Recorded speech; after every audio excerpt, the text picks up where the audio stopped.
Guys, magandang gabi sa inyong lahat. So, bali guys, ngayong gabi, ipapakita ko sa inyo kung anong itsura ng ating mga alaga paggabi. Siyempre, di ba, every time pinapakita ko sa inyo pag umaga kung ano yung routine namin ng umaga, nakasama yung mga sisiw. So, this time naman guys, ipapakita ko sa inyo kung ano yung itsura ng mga alaga paggabi. So, labas na tayo. Kasi meron tayong, ayun no, tingnan natin kung ano yung mga naan doon.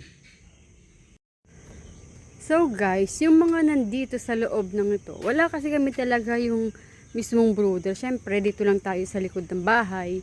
So ito yung aming improvise na pen. So ito is grass pen. Ibig sabihin, ang ano na ito, ang lugar na ito is pwede namin ilipat-lipat. So lagyan natin ng ilaw guys. Yan. Pwede natin ilipat kung saan man ang mayroong nilang makukutkot na mga damo-damo. So ito yung lugar na yon. Ayan. Dito lang yan mismo sa labas ng bahay. Ayan yung bahay, 'di ba? So, yan si Amboy. Hi Amboy. Hi. Ayan.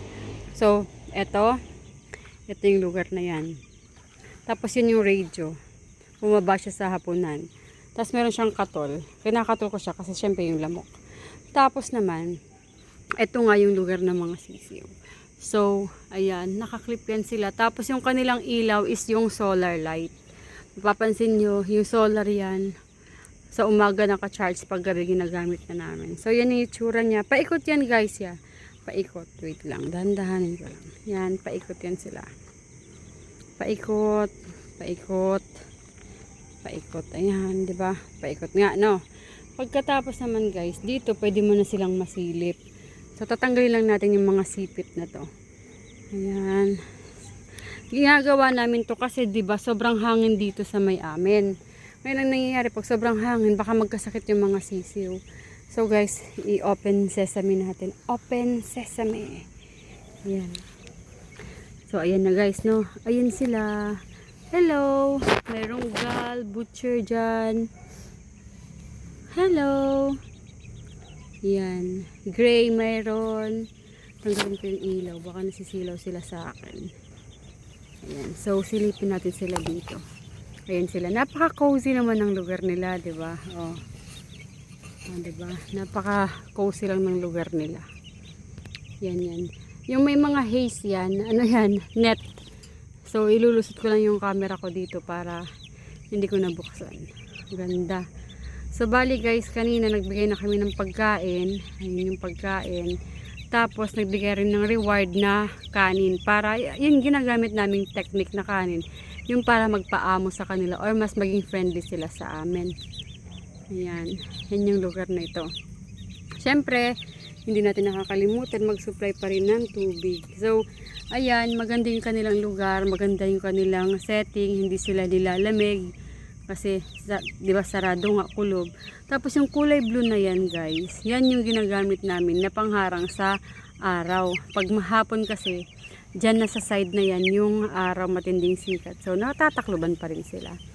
So guys, ayan, meron tayong dalawang hapunan na kanilang hapunan. Yung mga gustong humapon, meron. Yung gusto nasa baba, okay lang din. Damo naman yan.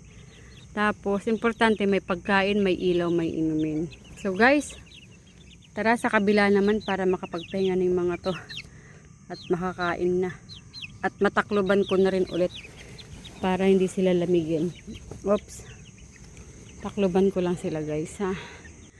Ayan guys, nakita nyo na yung bahay ng ating mga sisiw, yung kanilang grass pen na pwedeng i-move tapos takpan-takpan lang.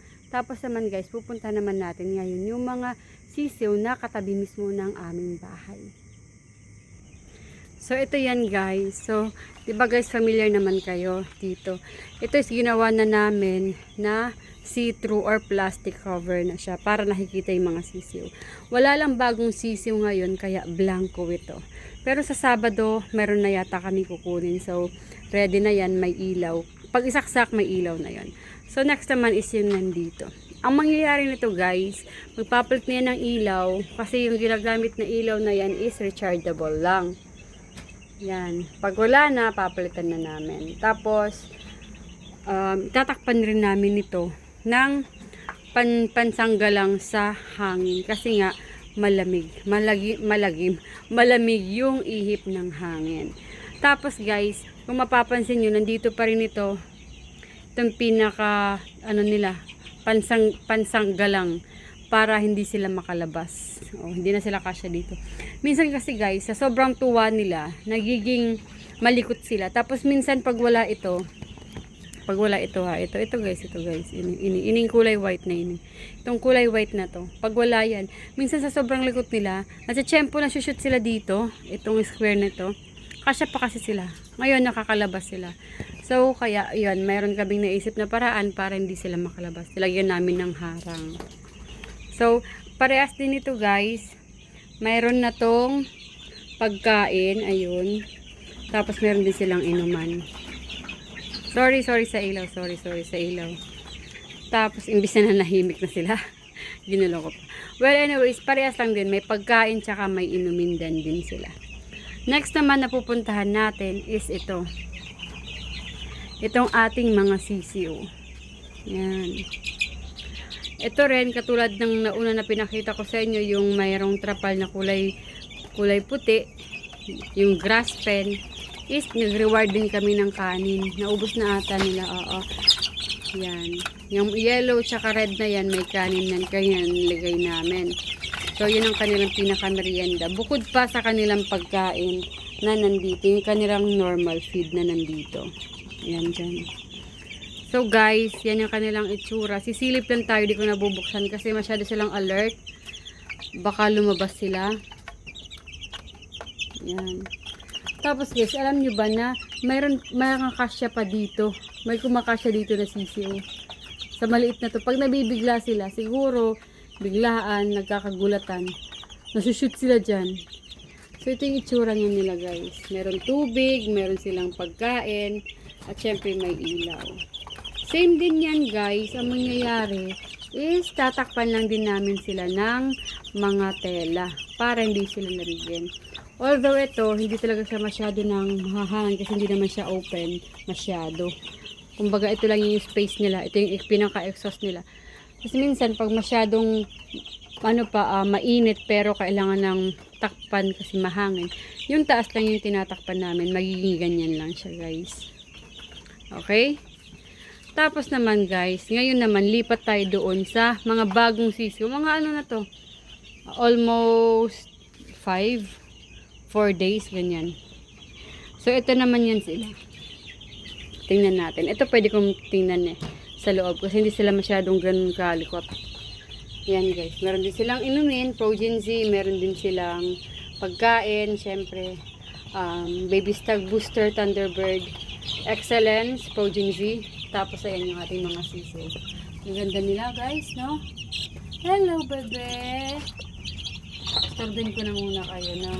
Oh God! Chik chik! Chik chik! Chik chik! Snabera. Chik chik! Huwag natin guluhin. Chik chik! Sila lumalapit, wala kasing laman yung palad ko. Well anyways guys, yan yung ating mga sisiyo na kung anong ginagawa nila paggabi. So ayan guys, basta kailangan ready lang yung ilaw, pagkain, inumin, goods na yan. Tapos syempre pag malamig, kailangan takpan natin. Ganun ang effort pag wala ka talagang yung normal na pinag-aalagaan ng mga sisiyo. Kumbaga, lang to, sa likod bahay na pag-aalaga. So guys, bale, ito na yun. Ito na yung lugar na nakatakip. Mula sa taas hanggang sa baba. Para hindi mahanginan. Tapos ito, ayusin natin ng konti. Ayan. So, wala nang hangin na makakapasok. Walang malamig na hangin na makakapasok. Nagpalit na pala ako guys ng ilaw dito. Ayan no. Yung ilaw na yon, ito yung kanina. Mas magtatagal na yun hanggang bukas. Tapos syempre ito naman yung sa kabila. Nakatakip na rin sila. Ayan. Secured na sa hangin. Same yan lahat sila. Merong inumin, merong pagkain, merong ilaw. Merong panggising oh. Kita nyo, galaw ng galaw pa. Ayun, yung kanyang anino. Pero yung kabila, parang Uy, may naglalakad pa. Ay nako, para kang nanonood ng shadow show. At yun na nga guys, ang aking gabi dito sa aming tabing bahay ng mga sisiw. So guys, abangan nyo pa ang aking mga susunod na video, yung kanilang paglaki, kasi syempre napakasaya talaga na may mga inaalagaan kang mga sisiw. Salamat sa panonood!